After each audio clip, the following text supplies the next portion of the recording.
ही उद्दिष्ट आहेत. स्मरणाचा भाग घेऊन आपण ते केलेलं स्मरण आकलनाकडे आलेले आहे की नाही याचा पडताळा घेतो आकलनामध्ये, आणि या आकलनाबरोबरच येतो आपण उपयोजनाकडे. का करायचं उपयोजन? अशा प्रकारचा प्रश्न आपल्या सगळ्यांना पडतो. आणि खरं तर विद्यार्थ्यांना सुद्धा बऱ्याच वेळेला हाही प्रश्न निर्माण होतो की हे सगळं का करायचं? कथा लेखन, जाहिरात लेखन, बातमी लेखन यासारखी जी लेख कौशल्य ती मला आत्मसात का करायची? मनामध्ये अनेक प्रश्न घेऊनच तो वर्गात दररोज फिरत असतो. अशा वेळेस त्या सगळ्या प्रश्नांची उत्तर आपल्याला देता आली पाहिजे. उपयुक्त लेखनामधला कुठलाही घटक जरी तुम्ही घेतला, अगदी 9वी इयत्तेमध्ये समाविष्ट केलेला असो, 10वीसाठी असो, 11वीसाठी असो अथवा 12वीसाठी असो, मी मुद्दामून 9वी पासून सुरुवात केली, कारण हा वयोगट अतिशय महत्वाचा आहे. उपयोजित लेखनाचं अंग त्यांच्यामध्ये जास्तीत जास्त रुजणं गरजेचं आहे, आणि म्हणून मी या 4 इयत्तांचा उल्लेख केला. एखादी गोष्ट व्यवहार उपयोगी करणे याला आपण उपयोजन म्हणतो. एखादी गोष्ट व्यवहार उपयोगी करणे. एखादी गोष्ट व्यवहार उपयोगी करणे म्हणजे त्या गोष्टीचं आपण आधी ज्ञान घेतलेलं आहे, माहिती घेतलेली आहे, आणि फक्त ज्ञान आणि माहिती घेतली नाही तर ती स्मरणामध्ये सुद्धा ठेवलेली आहे. हे जे स्मरण आहे हे स्मरण आकलनाच्या दिशेने जातंय का याची पडताळणी आपण पाहतो, आणि आकलनाकडून मग आपण येतो उपयोजनात. उपयोजनामध्ये मिळालेली माहिती किंवा मिळालेलं जे ज्ञान आहे त्या ज्ञानाचा उपयोग माझ्या स्वतःच्या व्यावहारिक जगण्यासाठी मला किती उपयोगी पडणार आहे याचा विचार करणं गरजेचं आहे. आणि व्यवहारी उपयोगी पडणार या अंगाने जर विचार केला तर मी असं म्हणेन की कथा हा जो भाग आहे या भागामध्ये कितपत व्यवहाराशी संबंधित येतो तो. जाहिरात लेखन म्हटलं तर भविष्यामध्ये एखाद्या संस्थेची जाहिरात तयारीसाठी मला उपयोगी पडेल. बातमी लेखन म्हटलं तर मला पत्रकार व्हायचं असेल, वार्ताहर व्हायचं असेल, किंवा माझं स्वतःचं वृत्तपत्र सुरू करायचं असेल तर मला त्याचा उपयोग होईल. सारांश लेखनाचा विचार मला माझ्या ऑफिसमध्ये करता येईल की मला माझं म्हणणं थोडक्यात मांडता येईल. निबंध लेखनाचा विचारही चांगल्या प्रकारे. कथा लेखनामध्ये काय याचा मला माझ्या व्यावहारिक जीवनामध्ये कुठे उपयोग पडणार, आणि मला वाटतं याचं उत्तर कथा जी सुरुवातीला सांगितली त्याच्यातच तुम्हाला आलं असेल. आणि ही उत्तरं मला वाटतं तुम्ही दोघांनी आधीच दिलेली आहे की विद्यार्थ्यामध्ये सृजनशीलता निर्माण झाली पाहिजे, नवनिर्मितीची क्षमता त्याच्यामध्ये निर्माण झाली पाहिजे. ते कौशल्य आत्मसात करताना ही सृजनशीलता बाकीच्या सगळ्या विषयांशी निगडीत आहे, फक्त मराठीशी निगडीत आहे असं नाहीये, तर इतर जे विषय आहेत ते इतर विषयांशी निगडीत आहे. आणि म्हणून किंवा विद्यार्थ्यांना हे अध्यापन जे आहे कथा लेखनाचं ते करणं गरजेचं आहे. किंबहुना अध्यापन करणं गरजेचं म्हणण्यापेक्षा मी की अध्यापन कमी करा आणि विद्यार्थ्यांना अध्ययन जास्त करू. याच्यासाठी सगळे उपयोजित लेखन म्हणजे साधारणपणे 8वी पर्यंतचा जर भाग आपण पाहिला तर फार कमी लेखनाला दिलेले असतात, परंतु 9वी पासून जर आपण पाहिलं लेखनासाठी दिला गेलेला आहे. एवढं महत्व देण्यापाठीमागचा विचार का? मॅडम पुढची स्क्रीन घ्या, त्याच्या पुढची. हा मुद्दा म्हणून आता याच्यामध्ये ह्या गोष्टी ज्या आलेल्या आहेत त्या तुम्हाला आता कितपत लक्षात येतात कोण जाणे, परंतु मुद्दा म्हणून मी ही स्क्रीन तुमच्या समोर आणलेली आहे. हे जे संकल्पना चित्र आहे त्या संकल्पना चित्रामध्ये महत्वाचा भाग येतो किशोरवयीन विद्यार्थी, म्हणजे आपल्या समोर जो वयोगट आहे तो वयोगट किशोरवयीन आहे, आणि हा किशोरवयीन वयोगट जो आहे तो कसा आहे याची आपल्याला थोडीशी ओळख असली पाहिजे. आणि या दृष्टीने ही संकल्पना जी आहे ती संकल्पना आपल्या पुढे आलेली आहे. बघा कसा आहे तो. या वयोगटातली मुलं व्यसनाच्या आहारी लवकर जातात. सर्वात महत्वाचं म्हणजे हे रिस्क लवकर घेतात. पहा हे सगळं मी सांगते म्हणून आपण मान्य करायचं असं नाही, तर मला वाटतं ह्या गोष्टीचा पडताळा जर आपण केला तर तुमच्या लक्षात येईल. उशिरा झोपतात परंतु दिवसा पेंगतात, नवीन आशय लवकर शिकतात, स्वकेंद्री वागतात आणि सर्वात महत्वाचं म्हणजे शेवटचा टप्पा की तणावाखाली वावरत असतात.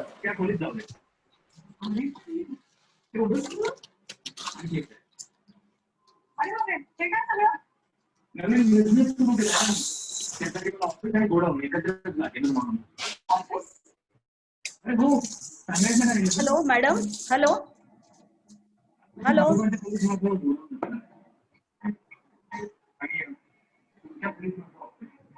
हॅलो मॅडमचा मला वाटतं म्यूट झालंय.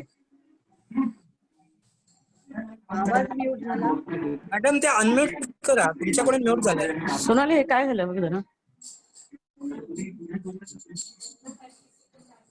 हॅलो, बोला आता, हा बोला. हा आला आला आला. आणि मिनल मॅडम, हो हो इथे सुषमा पवार म्हणून कोणीतरी आहे, त्यांचा ऑडिओ सुरू आहे.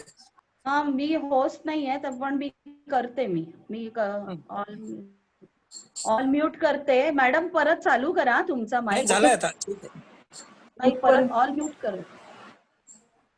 हा करा मॅडम, चालू करा मॅडम, माईक चालू करा. मॅडम आपला माईक चालू करा. हा ओके, येतो आवाज? हो हो. कुठे आलो होतो आपण?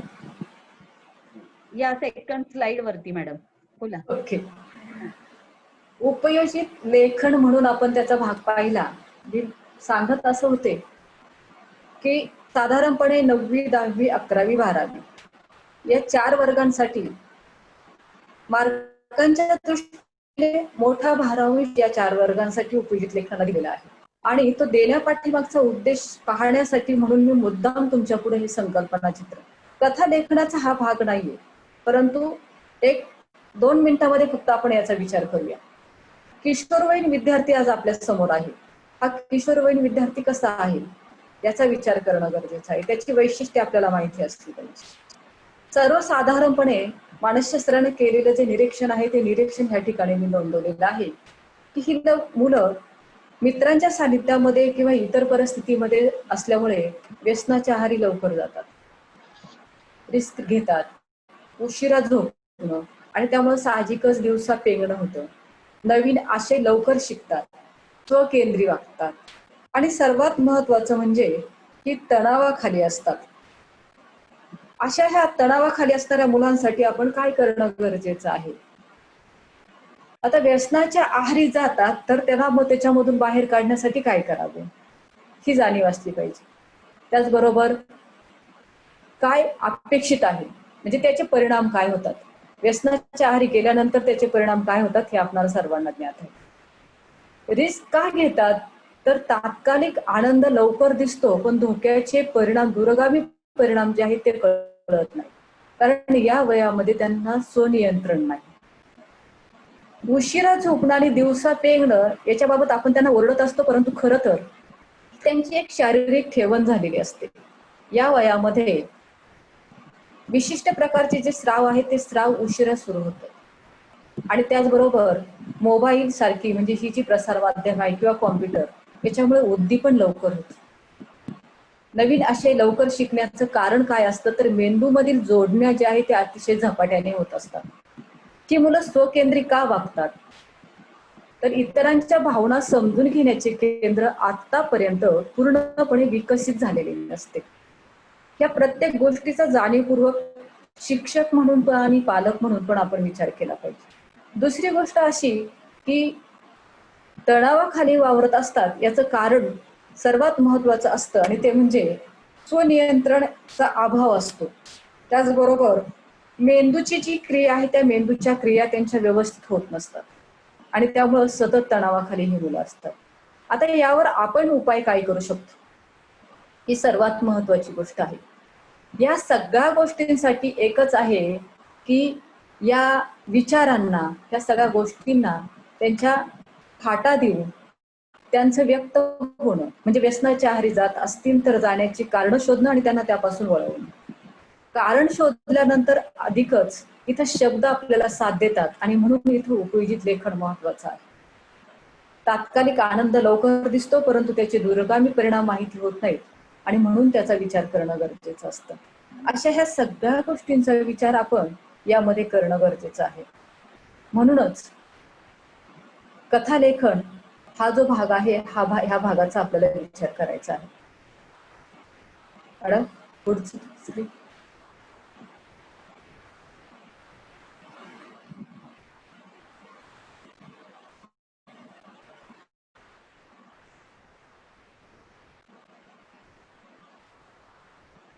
पुढची स्क्रीन.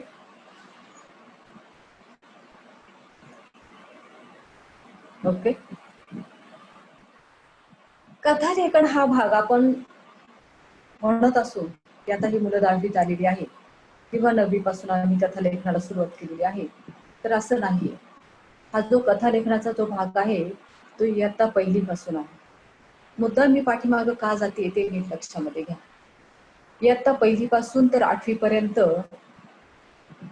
अध्ययन निष्पत्ती सांगितलेल्या आहेत आणि ह्या अध्ययन निष्पत्तीचा आपण मागोवा जर घेतला तर तुमच्या लक्षामध्ये येईल की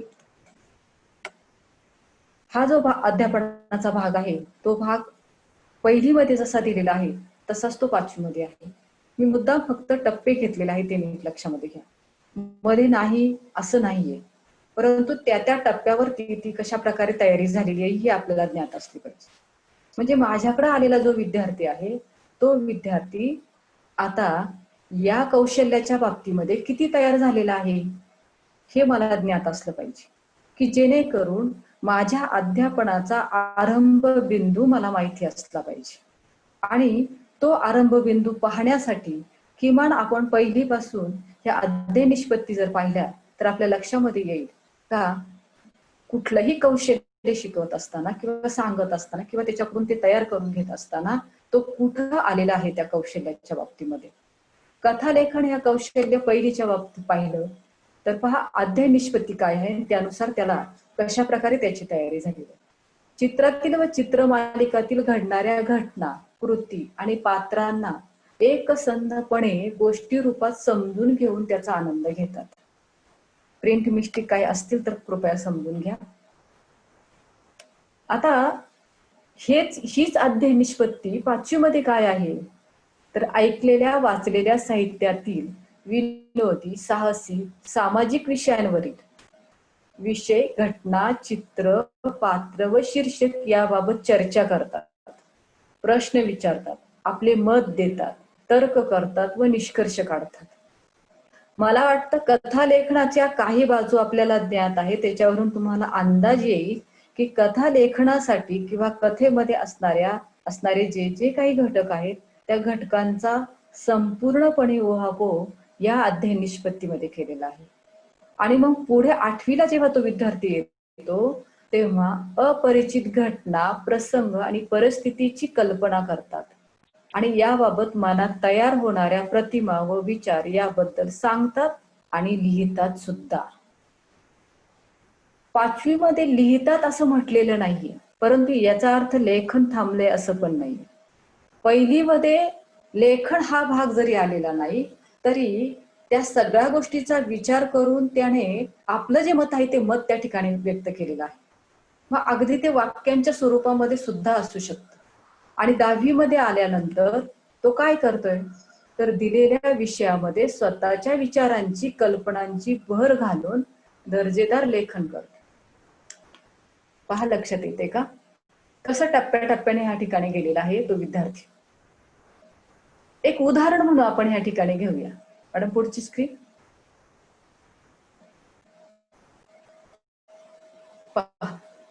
हे 1लीसाठी दिलेलं आहे. हे जे चित्र आहे म्हणजे काय म्हणतोय तो तर चित्रातील व चित्रमालिकातील. इथं फक्त एक चित्र दिलेलं नाहीये. आपण थोडा वेळ विचार करायचा म्हणजे याचा विद्यार्थी म्हणून आपण थोडासा आता इथे विचार करूया की मी 1लीतला विद्यार्थी आहे. तर 1लीतला विद्यार्थी काय करतोय तर त्या चित्रमालिका म्हणजे इथं चित्रमालिका आहे. 4 चित्र दिलेली आहे, चित्रमालिका आहे. त्या चित्रमालिकांमध्ये घडणाऱ्या घटना, कृती आणि पात्र यांचा एकसंधपणे गोष्टी रूपात समजून घेऊन तो त्याचा आनंद घेतो. म्हणजे 1लीतल्या विद्यार्थ्याला या चित्रामधली पात्र समजलेली आहेत. साधारणपणे तुम्ही निरीक्षण जर केलं तर 4 पात्र ह्या ठिकाणी आपल्याला दिसतात. झोपलेली मालकीनबाई आहे, दूधवाले मामा आहेत, मांजर आहे आणि उंदीर आहे. इथं कथेचा नायक जो आहे तो मांजर आहे, हे आपण समजून घेतलं पाहिजे.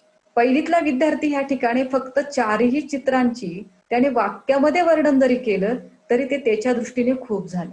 कथा लेखनाला नाही परंतु कथा सांगण्याला, कथनाला सुरुवात त्याची पहिलीच झालेली आहे. म्हणजे ह्या छोट्याशा गोष्टीकडून तो भाषणाकडे आलेला आहे. त्याने त्या शिक्षिकेकडून त्या कथेचं श्रवणही केलेलं आहे, त्या कथेवर तो स्वतःही बोललेला आहे.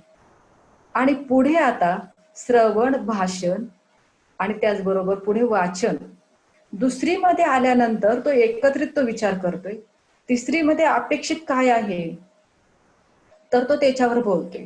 आणि अगदी आपण आता थोडस वेळ कमी म्हणून 5वीकडे जाऊया की ऐकलेल्या वाचलेल्या साहित्यातील. अगदी हीच जरी कथा घेतली की लहानपणी ही कथा त्याने पहिलीमध्ये असताना ही कथा त्याने ऐकलेली आहे, दुसरीत आल्यानंतर त्याने ती स्वतः वाचलेली आहे, तिसरीत आल्यानंतर त्या कथेमधला कदाचित विनोद त्याला समजला असेल. पहा, मला वाटतं आपल्या सगळ्यांच्या लक्षामध्ये तो विनोद आला असेल की दूध आणि ते मांजर घेते ही कल्पनाच किती वेगळी वाटते.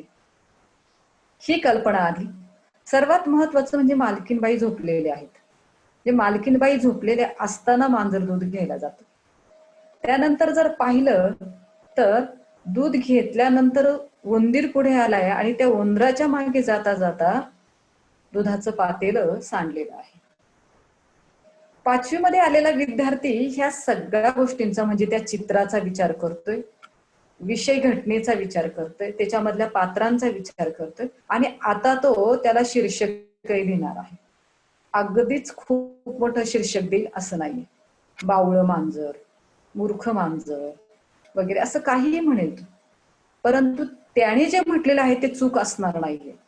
ज्ञानरचनावादाच्या तंत्राचा विचार करत असताना सर्वात महत्वाची गोष्ट लक्षामध्ये घ्यायची की हे तंत्र वापरताना विद्यार्थी जे उत्तर देणार आहे ते उत्तर चुकीचं असणार नाही.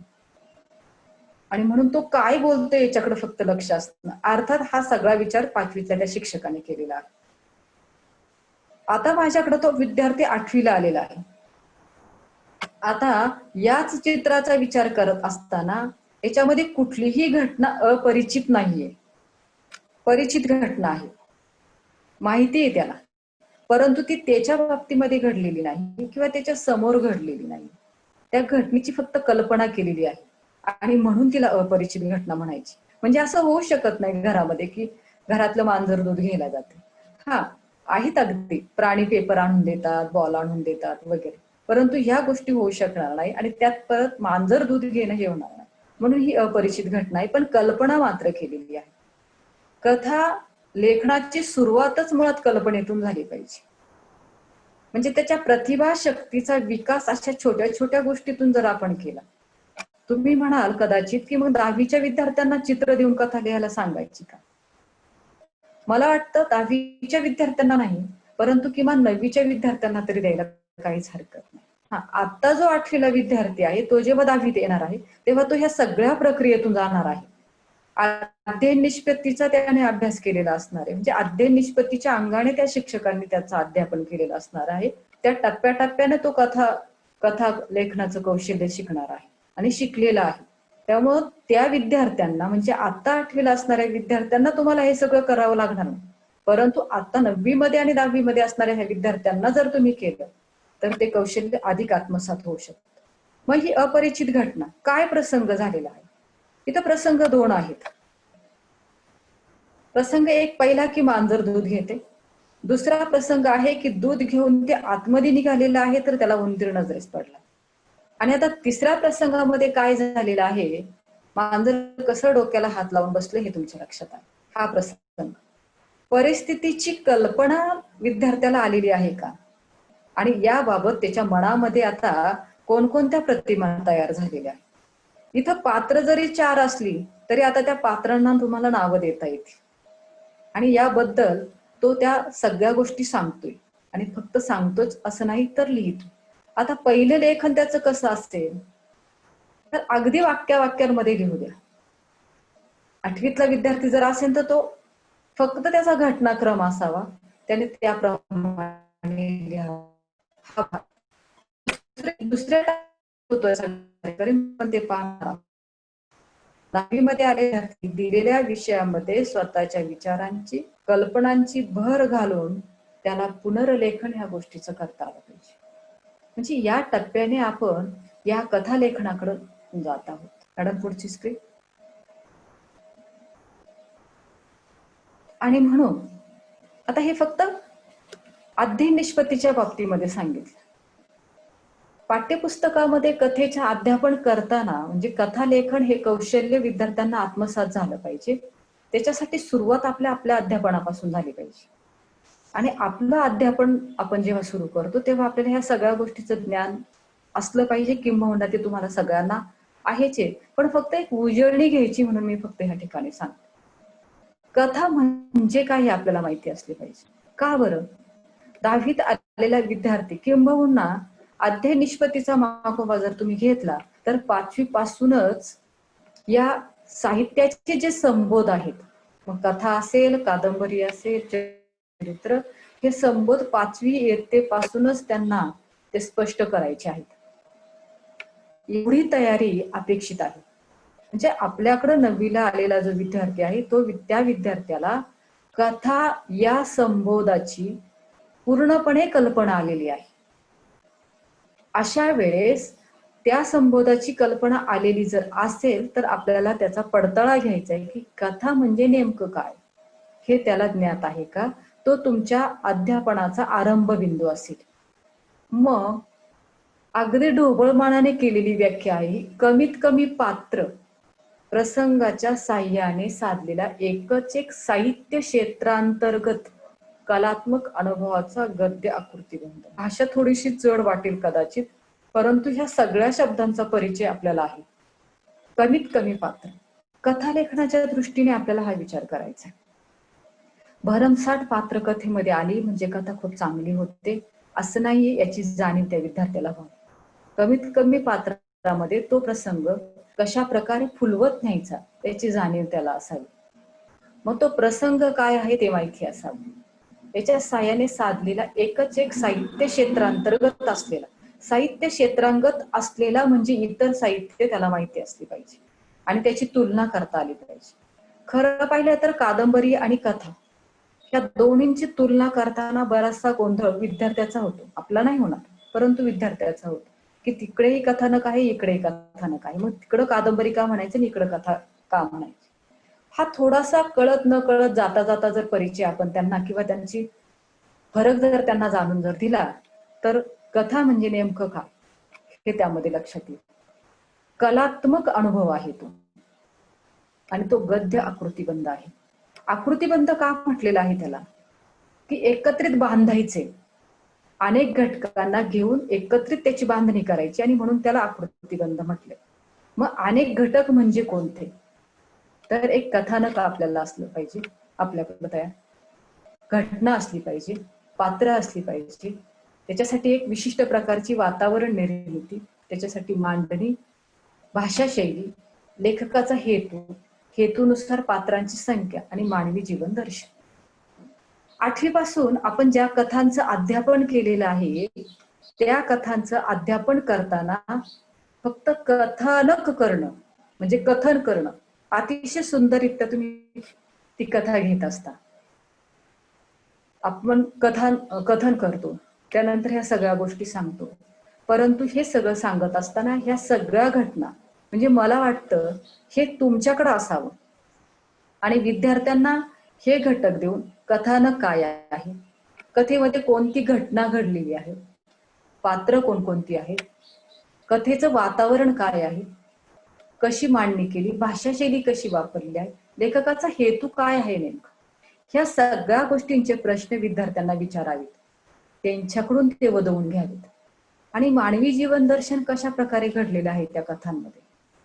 म्हणजे पाठ्यपुस्तकामध्ये समाविष्ट असलेल्या ज्या कथा आहेत त्या कथांचा विचार किंवा कथांचं अध्यापन या मार्गाने जर झालं तर कथा लेखनाचं अध्यापन किंवा हे जे कौशल्य आहे ते कौशल्य आत्मसात करायला त्याच ठिकाणी त्याला चांगल्या प्रकारची संधी प्राप्त होऊ शकते.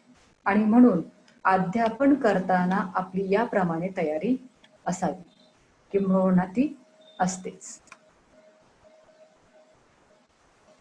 आपल्या कृतीपत्रिकेमध्ये समाविष्ट केलेलं जे कथालेखन आहे त्या कथालेखनामध्ये काय अपेक्षित आहे, किंवा कुठल्याही कथालेखन हे कौशल्य आत्मसात करताना मार्कांच्या अंगाने असो अथवा गुणांच्या अंगाने असो, किंबहुना मार्क थोडीशी बाजूला ठेवून आपण त्याला हे कौशल्य आत्मसात करायला जर दिलं तर कोणकोणत्या घटकांचा त्याने विचार करावा याची विचार आपण करणार आहोत.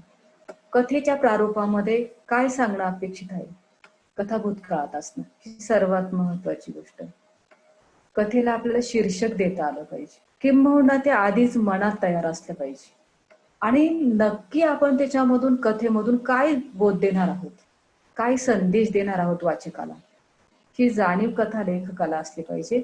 आणि हे कौशल्य आत्मसात करणाऱ्या आपल्या विद्यार्थ्याला पण असली पाहिजे. त्याचबरोबर कथा बीजाला धरून सुसूत्र मांडणे. आताच मॅडमने सांगितलं की कथा बीज हे कथेचा आत्मा असतो आणि अगदी खरंय. मला वाटतं आचार्य आत्रे यांचं आत्मचरित्र जर तुम्ही वाचलं असेल तर तुमच्या लक्षामध्ये येईल, कऱ्हेचं पाणी हे आत्मचरित्र. या आत्मचरित्रामध्ये त्यांनी एक प्रसंग वर्णन केलेला आहे. साष्टांग नमस्कार या नाटकाचा प्रयोग चालू होता आणि तो प्रयोग झाल्यानंतर एक श्रोता म्हणजे प्रेक्षक, तो प्रेक्षक आत्र्यांना बाहेर येऊन भेटला आणि त्याने आत्र्यांना सांगितलं की अतिशय सुंदर नाटक तुम्ही लिहिलेलं आहे, सर्व कलाकारांनी अतिशय सुंदर मांडणी केली, परंतु अशा प्रकारे विनोदी लिहित असताना मी तुम्हाला माझी व्यथा सांगतो, बघा तुम्हाला त्याच्यावर नाटक लिहिता येते का. आणि अगदी 2-3 वाक्यामध्ये त्याने आपलं ते भावविश्व आत्र्यांसमोर सांगितलं की माझी बायको आणि त्याचबरोबर जीवनाच्या प्रसंगामध्ये या प्रवासामध्ये अजून एका स्त्रीशी माझी ओळख झाली, आमचे दृढ संबंध झाले, तिला एक मुलगी आहे आणि माझी जी बायको आहे तिचा मुलगा. कालांतराने ती 2 मुलं कॉलेजमध्ये एकत्र आली आणि आज ती एकमेकांवर प्रेम करतायत. ती 2 मुलं भावंड आहेत या त्या मुलांना माहिती नाहीये. आत्र्यांपुढे हा प्रसंग त्या प्रेक्षकाने सोडला आणि तो निघून गेला. शिक्षक मैत्रिणींनो, आत्र्यांनी लिहिलेलं उद्याचा संसार हे जे नाटक आहे हे नाटक त्या कथा बीजावर किंबहुना त्या घटनेवर आधारित आहे. मला वाटतं कथा बीज म्हणजे काय हे तुमच्या लक्षामध्ये आले असेल. आणि अशा प्रकारचं कथा बीज कुठून किंवा जाता जाता अध्यापन करताना त्या विद्यार्थ्यांना आपण थोडस जर हिंट दिली तर मुलांच्या मनामध्ये या सगळ्या निर्मिती होऊ शकतात. आणि मग त्या कथा बीजाच्या अनुषंगाने कथेमध्ये योजलेली पात्र, त्या पात्रांमधला संवाद हा फार महत्वाचा आहे. आज आपण पाहतो विद्यार्थ्यांचं कथालेखन की राम आणि श्याम होता, दोघे मित्र होते. राम त्याला म्हणाला की चल उद्या आपण गावाला जाऊया. आता खरं पाहिलं तर राम त्याला म्हणाला, असं म्हणण्यापेक्षा राम म्हणाला श्याम येतो का उद्या गावाला. अशा प्रकारचे संवाद त्या कथालेखनामध्ये त्यांना ते कौशल्य जर प्राप्त झालं तर कथा अधिक भारदस्त होते आणि गुणी होण्यासाठी आणि मार्क मिळण्यासाठी दोन्ही गोष्टी त्या ठिकाणी साध्य होतात. त्याचप्रमाणे त्या प्रत्येक पात्राची भूमिका काय आहे त्या कथालेखनामध्ये. आपण हे व्याख्यान सुरू करण्याच्या आधी मी तुम्हाला कथा सांगितली की अगदी कमीत कमी पात्र होती, 2च पात्र, की ते मालक आणि तो संस्था चालकामधला एक सदस्य, एवढे 2च पात्र. पण त्या पात्रांमधून झालेला जो संवाद आहे तो संवाद किती चपखल होता हे लक्षात घेणं गरजेचं आहे. म्हणजे त्यांच्या दोघांच्या भूमिका ज्या आहेत त्या भूमिका काय होत्या या लक्षात घेणं गरजेचं आहे. आणि ह्या सगळ्या गोष्टी का घ्यायच्या, पात्रांच्या तोंडामध्ये योग्य प्रकारचा संवाद आणि त्या पात्रांची योग्य प्रकारची भूमिका याचा वापर का करायचा, संवादाचा वापर का करायचा. संवादाचा वापर केला ना काही विरामचिन्हांचा वापर आपोआपच येतो. काय म्हणाला तो, म्हटल्यानंतर प्रश्नचिन्ह येतं. अरे बापरे, असं झालं का? उद्गारवाचक चिन्ह येतं. सॉरी, आवाज गेलाय का? Hello hello. येतोय मॅडम आवाज, व्यवस्थित ओके येतोय. ओके. याप्रमाणे विराम चिन्हांचा वापर अगदी साहजिकच, म्हणजे एका गोष्टीमध्ये आपल्या दोन गोष्टी साध्य होतात. विद्यार्थ्यांना ही जाणीव करून द्यायची की कथेमध्ये जेव्हा तुम्ही संवाद आणाल तेव्हा तुम्हाला विराम चिन्हांचा वापर करता येईल. एरवी फक्त कथन पद्धतीने जर गेलात, निवेदन पद्धतीने जर गेलात, तर विरामचिन्हांचा वापर त्या ठिकाणी येत नाही आणि मग आपोआपच परीक्षक मार्क देण्यासाठीचा विचार करत असतो. त्याचबरोबर दुसरी एक गोष्ट लक्षामध्ये ठेवणं गरजेचे आहे की कथेतील व्यक्ती, कारण आधीच सांगितलं की वातावरण कसं आहे, त्या वातावरणानुसार ती व्यक्ती, मग शहर आहे किंवा गाव, राज्य, प्राणी, यांना काल्पनिक नावे द्यावीत. आधी बोललो आपण त्या कथेमध्ये पहा की चित्र दाखवले तुम्हाला, त्या चित्रामध्ये मग ते दूधवाले मामा, त्यांना नाव देता येईल. फक्त दूधवाले मामा नाही तर नाव देता येईल. त्याचबरोबर मालकीनबाई, त्यांना नाव देता येईल. अगदीच काय, पण मांजराला सुद्धा नाव देता येईल आणि उंदराला सुद्धा नाव देता येईल. अशा प्रकारे. आणि त्याचबरोबर प्रसंग तुम्ही तो विद्यार्थी कुठेही तो दाखवू शकतो. आता हा जो प्रसंग आहे तो प्रसंग अलीकडच्या काळामध्ये गावाकडचा सुद्धा दाखवू शकतो, परंतु दूधवाले मामा दूध घालायला जाणं दारामध्ये, हा बऱ्याच अंशी शहराचाही भाग येतो, गावाचा येत नाही असं मला म्हणायचं नाही. तिथं अपेक्षित मला काय आहे की तुम्ही शहराचा उल्लेख करा अथवा गावाचा करा, परंतु त्याला कुठली तरी काल्पनिक नावे द्यावी. प्रसंगानुसार परिच्छेद रचना त्या ठिकाणी केली गेली पाहिजे, हे विद्यार्थ्यांना ज्ञात करून द्यावं. प्रसंगानुसार म्हणजे कशा प्रकारे, आता आधीची जी कथा सांगितली त्या कथेमध्ये दोन प्रसंग घडले. पहिला प्रसंग दुकानातला आहे. अगदी थोड्याशा वाक्यांमध्ये मी तो प्रसंग सांगितलेला आहे की तो मालक आणि त्या संस्था चालकांमधला एक सदस्य यांच्यामध्ये झालेला तो संवाद, तो पहिला प्रसंग आहे. याच्या आधीचा प्रसंग सुद्धा लिहिता येऊ शकतो, म्हणजे त्यांच्यामध्ये झालेला जो संवाद आहे तो संवाद दुसऱ्या प्रसंगामध्ये सुद्धा येऊ शकतो. आधीचा संवाद कदाचित त्या संस्थेमध्ये सुद्धा घडलेला असेल की संस्था चालक आणि ते सदस्य यांच्यामधला सुद्धा तो संवाद असू शकतो आणि त्या संवादाच्या अनुषंगाने तो त्या व्यक्तीकडे गेलेला आहे, असा हा दुसरा प्रसंग. तिसरा प्रसंग पुढे सांगितला की तो जो मालक आहे तो मालक संस्थेमध्ये येतोय भरुरकणी मोटार घेऊन. तो तिसरा आणि चौथा पुढे. अशा प्रकारे प्रसंगानुरूप परिच्छेदची रचना झाली पाहिजे, प्रसंगानुरूप संवादाची रचना झाली पाहिजे. तो मालक जेव्हा दुकानामध्ये होता तेव्हा त्याचा संवाद आणि मालक जेव्हा संस्थेत आलेला आहे तेव्हाचा त्याचा संवाद, या दोन्हींमध्ये मधल्या दरम्यानच्या काळामध्ये तो जो सदस्य आहे तो सदस्य पायी पायी संस्थेकडे येतो. त्या दरम्यानच्या काळामध्ये त्याच्या मनामध्ये निर्माण झालेली जी विचार तरंग आहे किंवा आलेले जे विचार आहे ते विचार काय काय आलेले असतील याची कल्पना सुद्धा आपल्या विद्यार्थ्यांनी करावी आणि त्यानुसार संवाद रचना असावी. म्हणजे तो एकटा जरी रस्त्याने बोलत आलेला असला तरी काय काय संवाद तो बोलला असेल त्याची कल्पना करा.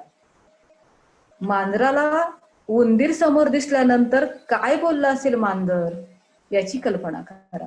म्हणजे तशी कल्पना करण्यासाठीची वातावरण निर्मिती अध्यापनामध्ये आपण विद्यार्थ्यांना करून देणं गरजेचं.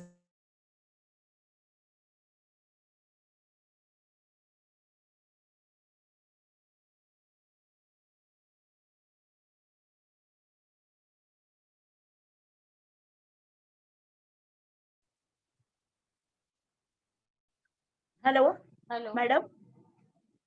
Hello hello. आवाज येत नाहीये. हो, आवाज येत नाहीये. त्यांचा काय नेट प्रॉब्लेम असेल. हो, परत बघते. आहेत हा, ना पण त्या आवाज नाही बघते. येते. आहेत आहेत मॅडम, आहेत. Hello madam.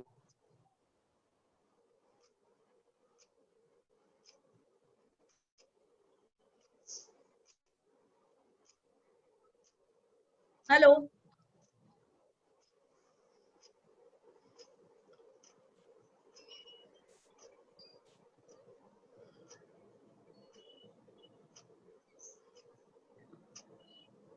Hello madam. Okay. हा मॅडम. हॅलो. हा बोला मॅडम. हा येतो बोला. आवाज? हो हो ओके येतो. ओके. ओके. वाचन करणाऱ्याला विश्वासात घेऊन आपण लिहित आहोत अशी भूमिका असावी. ते प्रत्येक मुद्दा त्या वाचन करणाऱ्याला, आणि ही जी सवय आहे ही सवय आपण आपल्याकडे जोपर्यंत विद्यार्थी आहे त्याचं कथेचं आपण वाचन करत आहोत त्या भूमिकांची जाणीव त्याला त्या ठिकाणी झाली पाहिजे, आणि तशा प्रकारचे लेखन करताना ती भूमिका असावी. मॅडम पुढे.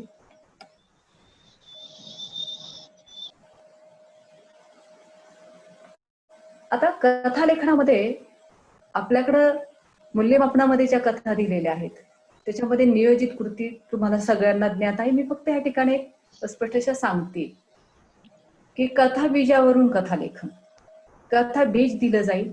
आता कथा बीज दिलं जाईल म्हणजे काय?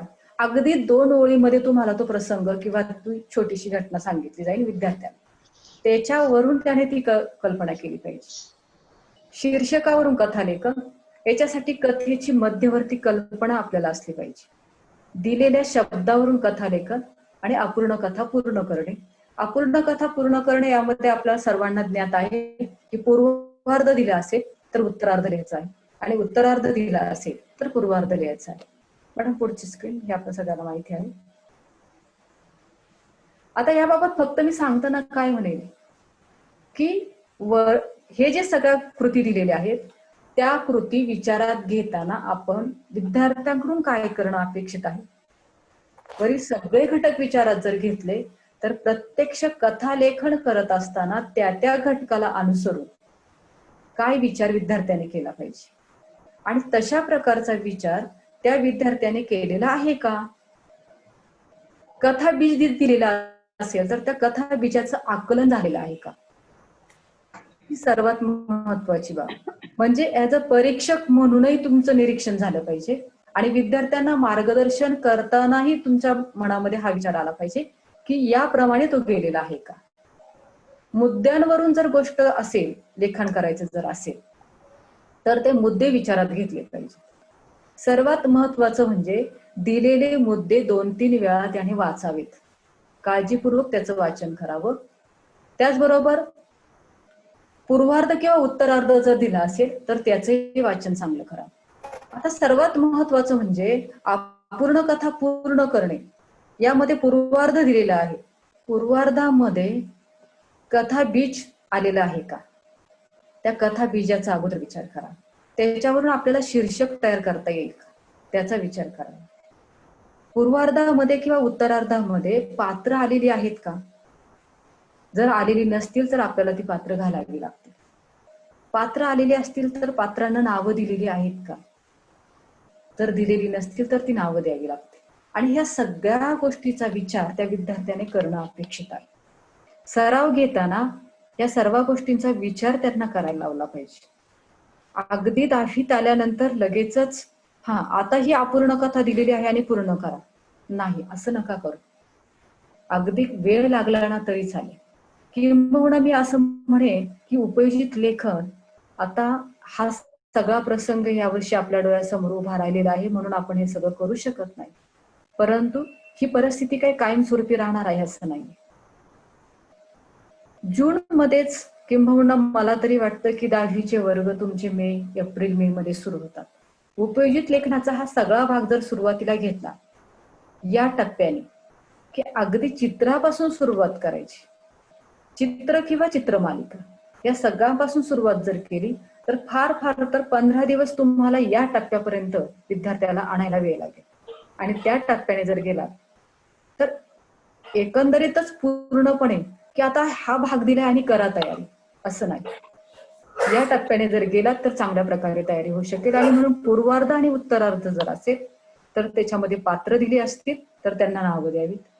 दोन्ही गोष्टी जर आल्या नसतील तर पात्र निर्माण करावी लागतील, त्यांना नावं द्यावी लागतील. घटना काय घडलेली आहे त्या घटनेला अनुसरून वातावरण निर्मिती कशी करायची याचं ज्ञान त्यांना द्यावं लागेल. त्या वातावरणाला अनुसरून, त्या पात्रांना अनुसरून, त्या पात्रांच्या भूमिकेला अनुसरून त्या ठिकाणी भाषाशैली निर्माण करावी लागेल. ग्रामीण भागातील वातावरण जर असेल तर त्या पात्रांच्या तोंडामध्ये ग्रामीण भाषाच येणं अपेक्षित आहे, कारण ग्रामीण बोली हे सुद्धा एक प्रकारे भाषेचं सौंदर्य आहे. ती एक प्रकारे अलंकार आहेत मराठी भाषेच्या अंगावरची आणि तसा बाज त्या कथेला येईल. म्हणजे तो विद्यार्थी जे वातावरण किंवा ती घटना जी पुढे नेत जाणार आहे, शेतकरी आहे, अगदी सुशिक्षित आहे असं जरी म्हटलं, तो ग्रॅज्युएट आहे असं जरी म्हटलं तरी सुद्धा कमी अधिक शब्द किंवा एखादा शब्द त्याच्या बरोबर बोलणारा एखादा पात्र जर असेल, त्याच्या तोंडामध्ये जर अशी ग्रामीण बोली जर आली तर अजून अधिक उपयुक्त होईल. आणि म्हणून पूर्वार्ध आणि उत्तरार्धाचा विचार करताना या सगळ्या गोष्टींचं अचूक वाचन करा. सूचित केलेली घटना समजून घ्या. मला वाटतं आताच सांगितलेली की काय सूचित केलेलं आहे. आधी सांगितली जी घटना आहे की तो श्रीमंत, त्यांच्या मनामध्ये काय चाललंय, तो सदस्य जातोय त्या ठिकाणी त्यांच्याकडे सायकलची मागणी करतोय आणि तो श्रीमंत माणूस अगदी आधीचे काहीतरी कल्पना असणार आहे त्या सदस्याला की या व्यक्तीकडे गेल्यानंतर कधीही ही व्यक्ती आपल्याला रिकाम्या हाताने पाठवणार नाही याची जाणीव आहे त्याला. आणि ते डोळ्यासमोर घेऊन किंवा ते मनामध्ये घेऊन तो मागणी करायला गेलाय, परंतु अनुभव मात्र त्याला तसा आलेला नाहीये. या सगळ्या गोष्टीचा विचार करायचा आणि म्हणून काय सूचित केलेलं आहे ती घटना ती समजून घ्या. कथेची मध्यवर्ती कल्पना काय आहे. आधीच्या सांगितलेल्या कथेची मध्यवर्ती कल्पना जी आहे त्या मध्यवर्ती कल्पनेचा विचार जर केला तर संस्था आहे, खचितच ती समाजसेवा करणारी संस्था आहे आणि असं सामाजिक कार्य करताना किंवा समाजसेवेचं कार्य करताना ते अधिक चांगल्या प्रकारे व्हावं, वेगाने व्हावं म्हणून या वाहनाची गरज आहे. आणि ते वाहन कुणाकडे उपलब्ध होईल तर त्या श्रीमंत व्यक्तीकडे उपलब्ध होईल. आणि ती श्रीमंत व्यक्ती फक्त श्रीमंत नाहीये तर ती दानशूर आहे याची कल्पना. आणि ही मागणी आणि ती व्यक्ती ह्या दोन्हींमधला मेळ हे का कथेची मध्यवर्ती कल्पना आहे. अशी कथेची मध्यवर्ती कल्पना आपण नीट लक्षामध्ये घेतलं पाहिजे. आणि मग त्या घटनांचा क्रम, त्याचबरोबर कथेचं लेखन करत असताना आरंभ काय आहे. मुद्दे दिले असतील तर तिथं बराचसा सांगाडा तयार मिळतो विद्यार्थ्याला, पण फक्त शीर्षक जर दिलं असेल तर पूर्णपणे तयारी करावी लागते. पूर्वार्ध जर दिला असेल तर तिथेही ती गोष्ट तयार झालेली असते, त्याच्यावरून शेवट लक्षामध्ये पटकन येऊ शकतो काय असेल तो. परंतु फक्त कथा बीज आणि शीर्षक दिलं असेल तर मग मात्र विद्यार्थ्यांना त्यासाठी अधिकचा विचार करावा लागतो. आणि तो विचार करत असताना शीर्षक दिलं असेल तर आरंभ काय करायचा आणि शेवट काय करायचा. शीर्षकावरून कथा लिहिताना कथेचे जे आधीचे मी घटक तुम्हाला सांगितले ते सगळे घटक विद्यार्थ्यांना उपयोगी पडतील. की मला काय वातावरण निर्मिती करायची, मला कथानक काय करायची, मला कोणकोणती पात्र घ्यायची आहेत, प्रसंग कोणता घ्यायचा आहे, घटना कोणती असणार आहे वगैरे वगैरे, संवाद मला पात्रांच्या तोंडी कोणते घालायचे आहेत, ह्या सगळ्या गोष्टी त्याला त्या ठिकाणी मदत करते. आणि म्हणून कथेमध्ये हे घटक, कथेमधले हे घटक विद्यार्थ्याला माहिती असणं खूप गरजेचं आहे. कथेचं लेखन करताना ह्या सगळ्या गोष्टी त्याने घ्यायच्या. अगदी आधीचा विचार केला त्याचप्रमाणे की संवाद घालावे, विरामचिन्हे वापरावे, गोष्ट प्रत्यक्ष नजरेसमोर जणू घडत आहे अशी कल्पून लेखन करावे. ही सर्वात महत्वाची बाब. म्हणजे कथेमध्ये चित्रदर्शी वर्णन आलं पाहिजे. चित्र समोर दिल्यानंतर चित्रदर्शी वर्णन आपल्या समोर असणार आहेच, परंतु एरवी आता 10वीच्या विद्यार्थ्यांना 9वीच्या विद्यार्थ्यांना काही चित्र देणार नाहीयेत, परंतु कथा लेखन करताना मात्र वाचकाच्या समोर ते चित्र उभं राहिलं पाहिजे. क्षणभर विचार करा की आधी मी गोष्ट जी सांगितली, कथा सांगितली छोटीशी, तुमच्या डोळ्यासमोर लगेचच ते दुकान उभं राहिलं असणार आहे, तो मालक असणार आहे, परंतु तो निघण्याच्या तयारीत आहे हे पण तुमच्या डोळ्यासमोर असणार आहे. आणि अशा वेळेस तो सदस्य त्या ठिकाणी पोहोचलेला आहे. तो संवाद जो बोलतोय की विकत घ्या तुम्ही, असं जेव्हा बोलतोय तेव्हा त्याच्या चेहऱ्यावरचं राग तुमच्या डोळ्यासमोर आलेला असणार आहे. आणि एवढं झिडकारून तो लगेच दरवाजा बंद करतोय दुकानाचा आणि निघून जातो. तो सदस्य पण पायी निघतोय. भुरकण जेव्हा ती गाडी समोर जाते तेव्हा तुमच्या डोळ्यासमोर कदाचित एखादा मोठा हायवे पण आला असेल किंवा अगदीच त्या दुकानाची तो गल्लीबोळ पण आला असेल. म्हणजे हे चित्र जे आहे ते चित्र डोळ्यासमोर उभं करता आला पाहिजे कथालेखनामधून विद्यार्थ्याला. एक लक्षामध्ये घ्या की उद्याचा हा माझा विद्यार्थी एक उत्तम कथालेखक होणार आहे, हे चित्र जसं माझ्या डोळ्यासमोर असणार आहे, तसंच ही गोष्ट लक्षामध्ये असली पाहिजे की त्याला इतर विषयांना मदत करणारी जी सृजनशीलता किंवा नवनिर्मिती जी आहे, ती नवनिर्मिती त्याच्यासमोर उभी राहिली पाहिजे किंवा ते विचार त्याच्या डोक्यात असले.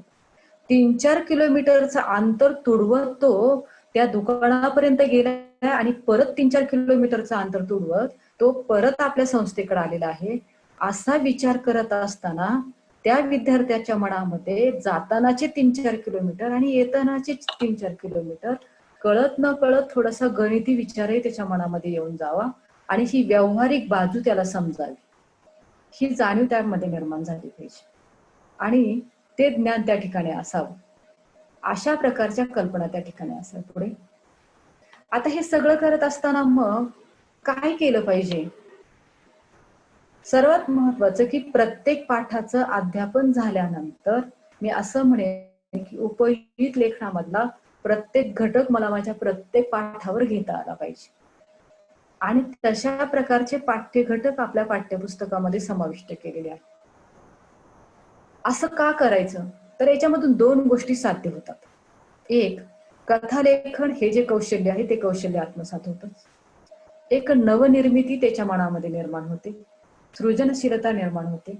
तो एक म्हणजे आधी मॅडमने सांगितल्याप्रमाणे की तो जीवनाचा एक अविभाज्य भाग आहे. तो जर असेल तर साहजिकच म्हणजे अध्यापन केलेला जो पाठ्यघटक आहे त्या पाठ्यघटकामधून तो जेव्हा कथेकडे जाईल तेव्हा जी जीवन कौशल्य आहे, सोची जाणीव, त्या कथेमध्ये त्या घटनेमध्ये तो स्वतःला पाहिजे. म्हणजे अगदी साधा विचार करा की सुरुवातीचं आपलं जे जय जय भारत देश आहे, हे जे देशभक्तीपर गीत आहे, त्या देशभक्तीपर गीतामध्ये वर्णन केलेल्याप्रमाणे की लक्षात येईल तुमच्या की तिथं सैनिकाचं वर्णन आलेलं आहे, तिथं शेतकऱ्याचं वर्णन आलेलं आहे, अजून सगळ्यांचं वर्णन आलेलं आहे. त्या त्या ठिकाणी तो स्वतःला पाहणार आहे आणि स्वतःला पाहिल्यानंतर तो जेव्हा कथेकडे जाईल तेव्हा त्याला त्याची स्वची जाणीव होईल. दैनंदिन जीवनातल्या ताण तणावामधून तो मुक्त होईल, ही सर्वात महत्वाची बाजू. कथालेखन जेव्हा करायला लागेल ना तो, तेव्हा तो परिणामकारक संप्रेषण त्याचं निर्माण होईल. म्हणजे संवाद कसा साधावा हा विचार करा तुम्ही की कथा सांगितली, तो मालक एवढा जोरात ओरडला की विकत घ्या तुम्ही असं म्हटल्यानंतर कळत न कळत त्या विद्यार्थ्याच्या मनामध्ये आलं पाहिजे की अरे श्रीमंतही जरी असलं तरी त्याने असं बोलता कामा नये, हा विचार केला पाहिजे. म्हणजे ह्या ताणतणावातून संवाद कसा साधायचा, ताणतणावातून कसं मुक्त व्हायचं, ही जीवन कौशल्य अगदीच आपोआपच आत्मसात होतं. म्हणून उच्चबोधात्मक क्षमतांचा विचार करताना म्हणजे माझ्या विद्यार्थ्यांमध्ये मला माझ्या ह्या उच्चबोधात्मक क्षमतांचा विकास करायचा, अशा वेळेस प्रत्येक घटक मी उपयोजित लेखनाशी कसा जोडू किंवा उपयोजित लेखन या पाठ्यघटकाशी कसं जोडेल याचा विचार केला पाहिजे. मी एक उदाहरण म्हणून तुम्हाला ह्या ठिकाणी थोडीशी दिलेली आहे की पहिलं जे गीत आहे त्या पहिल्या गीतामध्ये तुम्ही कुठली कथा घेऊ शकता. पहा, शब्द दिलेले आहेत, त्या शब्दांवरून कथालेखन करायचं.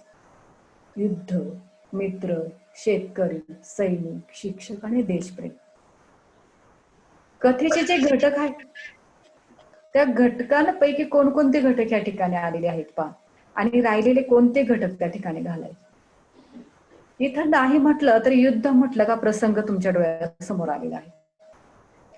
मित्र म्हटल्यानंतर ह्याचा आकृतिबंध जो आहे तो आकृतिबंध तुम्हाला त्या विद्यार्थ्याला जोडता आला पाहिजे की मित्र म्हटल्यानंतर हे 3 मित्र आहेत, एक शेतकरी आहे, एक सैनिक आहे, शिक्षक आहे आणि पुढे देशप्रेम. ह्या तिघांमधलं देशप्रेम एका आकृतिबंधामध्ये कसं बांधता येईल, ही पात्र निर्माण झालेली आहेत आणि मग ह्या पात्रांमधून प्रसंग आहे, प्रसंगाची रचना कशा प्रकारे, युद्ध शेवटी का सुरुवातीला, काय कसं वगैरे, म्हणजे या शब्दांवरून कथालेखन कसं करता येईल त्याचा विचार करा. म्हणजे पाठ्यघटकामधला प्रत्येक घटक. पुढचा जो पाठ आहे आपला बोलतो मराठी, पहा या ठिकाणी शब्दांची जी विनोदी म्हणजे आहे याचं वर्णन आपल्या ह्या पाठामध्ये आलेलं आहे. एक सुंदर फक्त मी छोटस एक भाग दिलेला आहे, मुद्दे दिलेले आहेत. पती पत्नी, मला वाटतं आपल्या ह्या पाठ्यघटकाची सुरुवातच याच्यातून झालेली आहे. चला मी तुम्हाला उत्तप्पा बनवते, हे सगळ्यांना ज्ञात आहे. मग थोडस वेगळं, सुट्टीचा दिवस आहे. सुट्टीचा दिवस रविवार म्हटल्यानंतर सुट्टीचा दिवस. पत्नीची इच्छा आहे माहेरी जायचे, परंतु तो तिला न नेता एकटाच जातोय. सासूबाईंचा पाहुणचार चांगला झालेला आहे आणि तो पदार्थ खाऊ घातलेला आहे. सासूबाईंनी नाव सांगितलं, परंतु येता येता पतीच्या लक्षात काही ते नाव राहिलेलं नाही. परंतु पतीला मात्र तो पदार्थ खूप आवडलाय आणि आता तो पत्नीला सांगायचा आहे की तो करून दे. हो, करायला सांगायचंय, परंतु पदार्थाचं नावच लक्षात नाही ना. अनेक आडेवेडे घेत घेत तो सांगतोय, परंतु तिच्याही लक्षात येत नाही आणि नावही सांगितलं जात नाही. त्यामुळे सांगता सांगता तिच्या पाठीवरती धपाटे बसतात.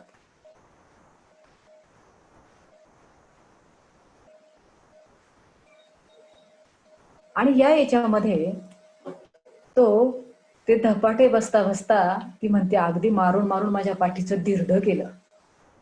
पुढं काय ते त्या विद्यार्थ्याने ओळखावं काय झालं असेल. अशा प्रकारे पाठ्यघटकाचा तो भाग घेत म्हणजे धिरड ह्या शब्द 2 अर्थाने कसा वापरला गेलाय त्याच्या अनुषंगाने त्या कथेचं लेखन आपल्याला करता येईल. पुढे जे पाठ आहेत ना, आजी कुटुंबाची आगळ, मी फक्त या ठिकाणी नाव दिले की सकू आजीची करामत. पहा, गोष्ट धाडशी अरुणिमा, आप्पांचे पत्र, शिपाई मामांची शिट्टी. म्हणजे शाळेमध्ये असणारा हा जो शिपाई मामा आहे त्यांचं वेगवेगळं वैशिष्ट्य विद्यार्थी पाहत असतात, स्वभाव पाहत असतात आणि त्या स्वभावावरून सुद्धा त्यांना ते कथालेखन करता येऊ शकतं. शीर्षकावरून कथालेखन. इथे मी ही उदाहरणं का दिलेली आहेत की वेगळं काहीतरी देण्यापेक्षा त्यांच्या आजूबाजूला परिसरामध्ये ज्या घटना आहेत ना, ज्या गोष्टी आहेत ना, परिसरीय अनुभव देत देत तो विद्यार्थी विकसित झाला पाहिजे. त्याच्या आजूबाजूला असणाऱ्या परिसरापासून तो विद्यार्थी बाजूला जाता कामा नये, ही जाणीव त्या ठिकाणी असली पाहिजे. आणि ही जाणीव होण्यासाठी म्हणून त्या ठिकाणी त्या विद्यार्थ्यांनी ते कथालेखन करणं गरजेचं आहे. दुसरं हे की कथालेखन फक्त गद्य पाठांवरच होऊ शकतं असं नाही, तर पद्यावरून सुद्धा कथालेखन करता येतं. पहा, आश्वासक चित्र, अपूर्ण कथा पूर्ण करणे. संपूर्ण ही जी कविता आहे ना, ही कविता कथानकच आहे. मग कथानकामध्ये रूपांतर करून त्याचा पूर्वार्ध द्या, उत्तरार्ध लिहू द्या विद्यार्थ्यांनी, किंवा उत्तरार्ध द्या, पूर्वार्ध लिहू द्या. या गोष्टीमधून आपल्याला सर्वात महत्वाची गोष्ट प्राप्त अशी होणार आहे की एका साहित्य प्रकारामधून दुसऱ्या साहित्य प्रकाराची निर्मिती विद्यार्थ्यांना करता येते. म्हणजे नवनिर्माण क्षमता जी आहे ती नवनिर्माण क्षमता विद्यार्थ्यांना ह्या ठिकाणी निर्माण करता येऊ शकते विद्यार्थ्यांमध्ये, ही सर्वात महत्वाची गोष्ट आहे. आणि या अंगाने आपल्याला विद्यार्थ्यांमध्ये ही नवनिर्माण क्षमता निर्माण करता आली पाहिजे. मॅडम पुढे.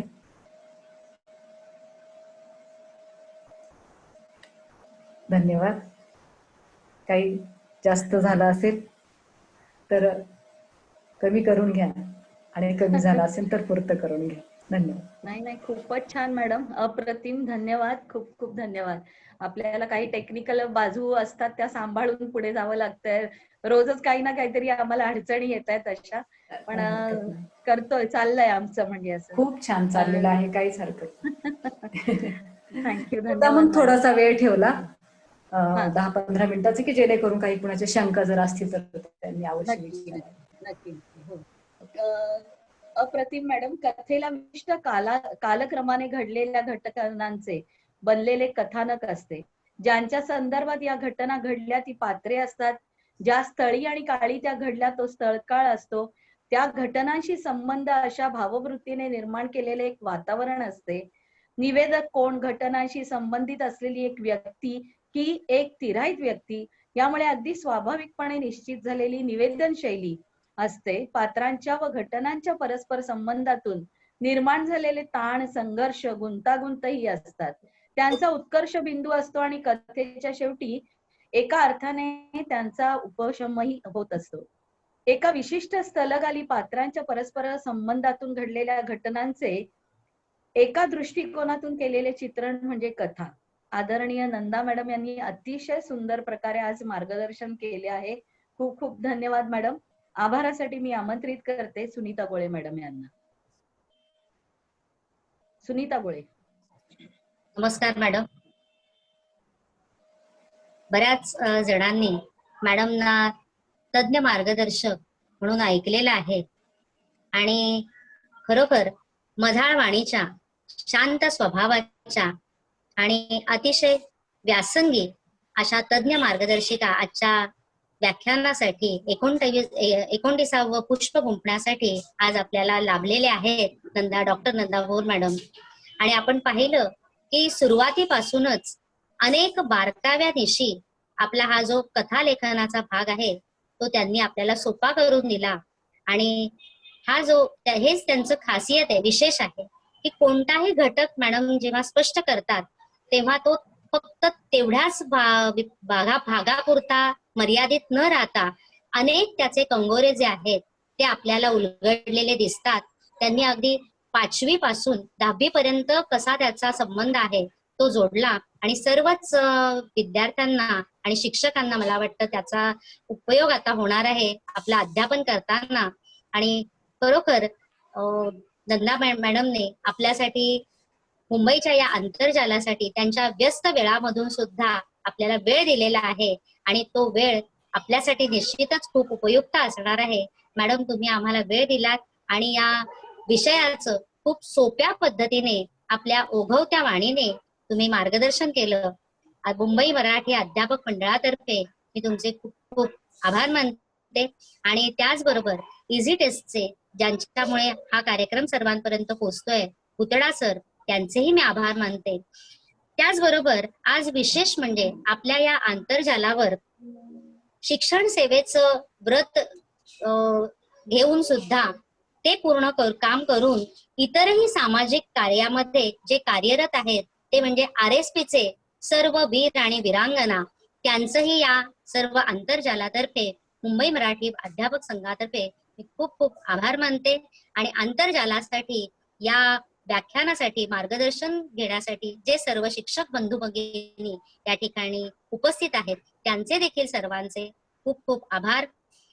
सर्व सहकार्यांचे आभार आहेतच. आणि त्याचबरोबर मी उद्याचं पुष्प सुद्धा इथे सांगते. उद्या 30वं पुष्प गुंफण्यासाठी आपल्याकडे येणार आहेत अहमदनगरहून माननीय श्रीयुत दीपक पाचपुते सर. आणि उद्या आपल्यासाठी ते उपयोजित लेखनातील निबंध लेखन हा जो भाग आहे तो आपल्यासाठी स्पष्ट करणार आहेत. तेव्हा पुन्हा एकदा सर्व आपण भेटणारच आहोत. तत्पूर्वी पुढील सूत्र मी मिनल मॅडमकडे देते. धन्यवाद. धन्यवाद मॅडम. यानंतर आपण आधी RSPच्या मॅडम आहेत भारती मॅडम. माझी इच्छा आहे की त्यांनी बोलावं. माईक अनम्यूट करा madam. Bharati madam. Bharati madam. हा मॅडम, येतोय आवाज? हो हो येतो. येस. नमस्कार सगळ्यांना. आणि डॉक्टर नंदा भोर मॅडम यांनाही पहिल्यांदा माझा नमस्कार आणि सर्व तुमच्या टीमला मला हे ड्रेसचं खूप आकर्षण आहे मॅडम. तुम्हाला ड्रेस मध्ये पाहिल्यानंतर खूप छान वाटलं. धन्यवाद मॅडम. बरं वाटलं आपली प्रतिक्रिया ऐकून. आणि आपण जो आज कथालेखनाचा जो भाग घेतला तो अगदी उत्तम आणि सहज पद्धतीने, ओघवत्या पद्धतीने तो आमच्यापर्यंत पोहोचलेला आहे. आणि दुसरं मला जी आवडलेली गोष्ट म्हणजे आपण जी कौशल्य सांगितली ना, की जी कौशल्य म्हणजे सृजनशीलता, नवनिर्मिती, क्रिएटिव्हिटी ही मुलांमध्ये कशी निर्माण झाली पाहिजे. आणि मला वाटतं हा भाग शिक्षकांनी प्रत्येक आपल्या अध्यापनाला सुरुवात करण्या अगोदर दरवर्षी आपल्या विषयाच्या सुरुवातीच्या आधी हे घेणं खूप गरजेचं आहे. स्व ओळख वगैरे. आपण जर आपली जुनी पाठ्यपुस्तकं बघितली तर मला वाटतं 10 जीवन कौशल्य ही जागतिक आरोग्य संघटनेने त्या पुस्तकामध्ये ती छापलेली होती. आता ह्या नवीन पाठ्यपुस्तकांमध्ये ती नाही आहेत, परंतु म्हणजे त्याची ती पुनरावृत्ती झाली. आणि तुम्ही जे सांगितलं ते गोष्ट मला फार आवडली, कारण मी ती दरवर्षी करत असते. कोणताही विषय घेण्या अगोदर मी ती कौशल्य मुलांपर्यंत कशी पोहोचतील हे मी घेत असते. आणि त्यामुळे मला तो भाग आवडला आणि कथालेखन अगदी सहज स्पष्ट झालं आमच्या समोर. धन्यवाद मॅडम, तुम्ही खूप छान पद्धतीने आम्हाला योग्य मार्गदर्शन केलं. धन्यवाद. भारती, इतक्या दिवसानंतर बघून खूप बरं वाटलं. हो, भारती माझी छान वाटलं. क्लासमेट आहे DED कॉलेजची. आज 30 हो. वर्षानंतर बघतेय म्हणजे मी तिला. खूप छान वाटलं भारती. धन्यवाद. यानंतर धन्यवाद आपल्याला मिनल. प्रश्न विचारतायत मनीषा घेवडे मॅडम. मनीषा. मिनल मॅडम, आवाज येतोय ना?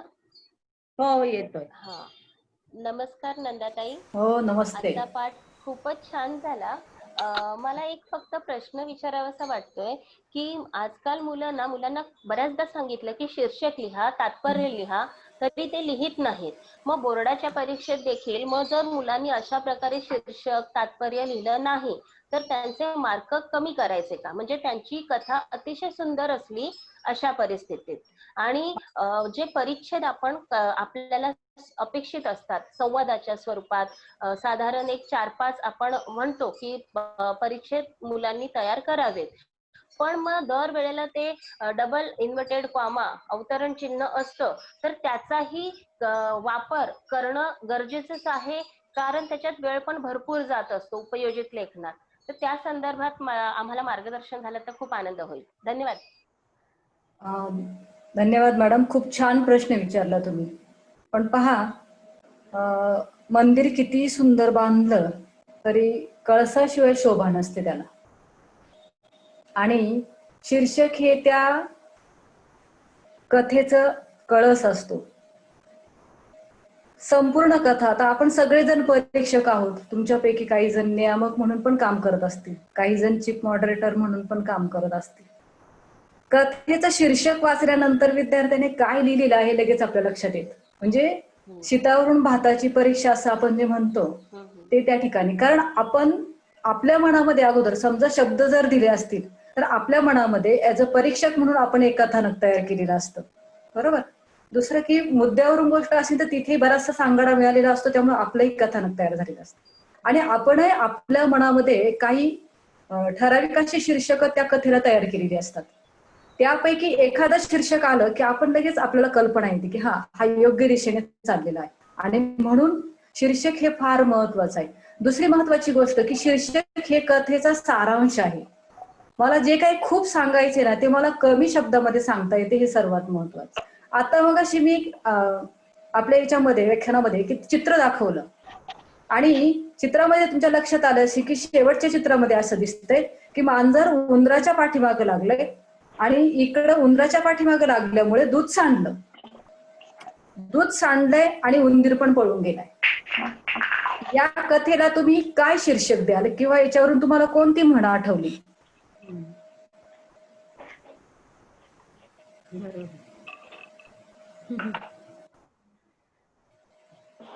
तेलही गेलं, तुपही गेलं, हाती दुपाटून आलं.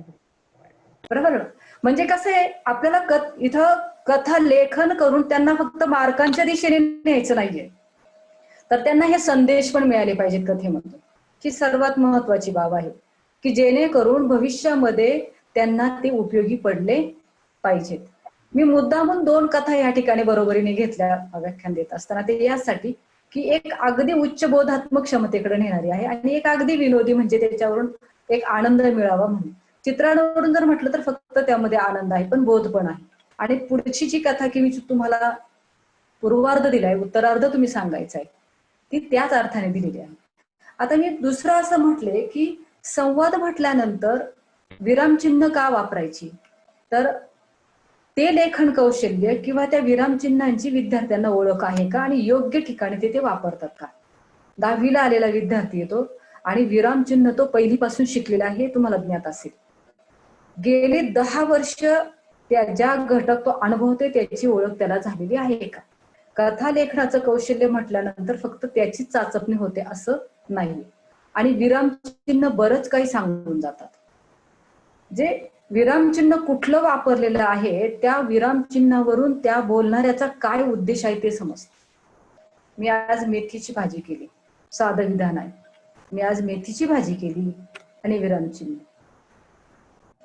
मी आज मेथीची भाजी केली, म्हणजे एकच वाक्य परंतु वेगवेगळ्या अर्थाने, आणि त्या अर्थाने विरामचिन्हांना महत्वाचं स्थान आहे लेखनामध्ये. या दृष्टीने विद्यार्थ्यांना ती जाणीव करून द्यावी. आणि कसं असतं शेवटी माहितीये का की विरामचिन्हांचा वापर नाही म्हणून मार्क कमी, हा भाग त्या ठिकाणी आलाच. परंतु एक विद्यार्थी विरामचिन्ह अगदी व्यवस्थितरित्या वापरतोय, त्याला आपण 5 पैकी 4 गुण देतो.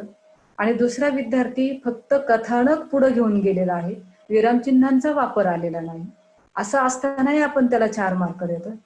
कुठल्या विद्यार्थ्यावर आपण अन्याय केला.